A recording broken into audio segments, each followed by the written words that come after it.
Yes, yes. আমি আমি কালকেই কিন্তু বলেছিলাম যে এখানে অস্ট্রেলিয়া প্রথমবার যাচ্ছে দুবাইতে, আর ইন্ডিয়া পরপর 3টে ম্যাচ দুবাইতে খেলেছে, তাই ইন্ডিয়ার কাছে অ্যাডভান্টেজ রয়েছে ম্যাচটা জেতার। উফ, হোয়াট এ ম্যাচ ভাই, কি খেলা দিল। কিন্তু আহ, বিরাট কোহলির সেঞ্চুরিটা হলো না, আশা করি ফাইনালে সেটাও হয়ে যাবে। বিরাট কোহলি সেঞ্চুরিটা করতে পারলো না, কিন্তু হার্দিক পান্ডিয়া নেমে যে খেলা দেখালো মারি, ওহ অতুলনীয়। আরে হার্দিক পান্ডিয়ার কথা না বললেই নয়। ও ব্যাটে না পারলে বলে করে দেখাবে, বলে না পারলে ব্যাটে করে দেখাবে, যে কোনো একদিক থেকে করেই দেবে। আরেকটা কথা, কে এল রাহুলের হাফ সেঞ্চুরিটা হয়ে যেত যদি কিনা অক্ষর পটেল বা বিরাট কোহলি কেউ আউট হতো তাহলে।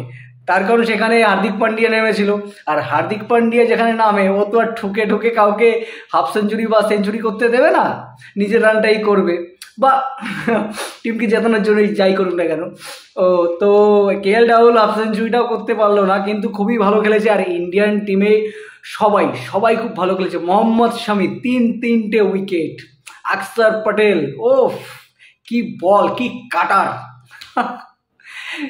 পাকিস্তানের চ্যাম্পিয়ন্স ট্রফি, পাকিস্তানে ফাইনাল হবে না, পাকিস্তানের টিম এখন ট্রফির মধ্যে নেই। কে আছে? আমাদের ইন্ডিয়া।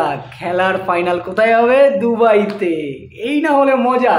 হ্যাঁ, যুদ্ধ করে কি হবে? খেলেই তো বাংলাদেশ পাকিস্তান দুজনকেই তো শেষ করে দিচ্ছে আমাদের ইন্ডিয়ান ক্রিকেট টিম। হ্যাঁ, যুদ্ধ করে তো কোনো লাভ নেই, খেলেই শেষ করতে হবে এদের। পাকিস্তান মানে একটা ভিখারি দেশ, তারা চ্যাম্পিয়ন্স ট্রফি হোস্ট করছে, হ্যাঁ, কত বড় অকাত দেখাচ্ছে।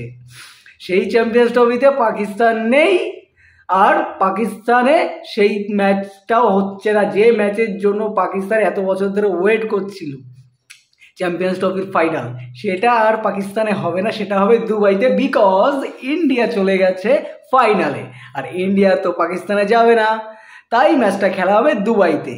তৈরি থাকো ভাই, এত অবধি হয়ে গেছে, আশা করি ফাইনালেও জিতে যাবো চ্যাম্পিয়ন্স ট্রফি।